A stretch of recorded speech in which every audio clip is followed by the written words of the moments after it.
புரட்டாசி மாதம் பெருமாளுக்கு உகந்த மாதம். பண்டிகைகள் நிறைந்த புரட்டாசி மாதத்தில் சனிக்கிழமை மட்டுமின்றி திங்கள் புதன்கிழமையும் பெருமாள் வழிபாட்டுக்கு உகந்த நாட்களாகும். இந்த விரத வழிபாடுகள் மகாலட்சுமியை மகிழ்ச்சியடைய செய்யும். அன்னை மகாலட்சுமியின் அருளால் நம் வீட்டில் செல்வ வளம் பெருகும்.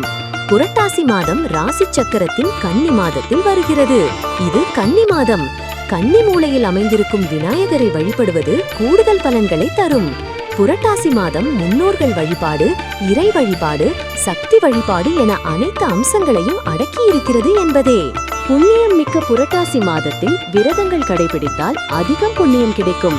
மகாலட்சுமி விரதம், தசாவதார விரதம், கதளி கௌரி விரதம், அனந்த விரதம், பிரதமை, நவராத்திரி பிரதமை, ஷஷ்டி, லலிதா விரதம் போன்றவை விசேஷமானவை. பித்ருக்களை வழிபடும் மகாலயம், பெண்களுக்கு மகிழ்ச்சி தரும் நவராத்திரி இவையும் சேர்ந்து புரட்டாசிக்கு பெருமை சேர்க்கிறது. கடவுளுக்கு காணிக்கை மற்றும் நேர்த்தி கடன்கள் செலுத்த புரட்டாசி மாதமே சிறந்த மாதமாக கருதப்படுகிறது.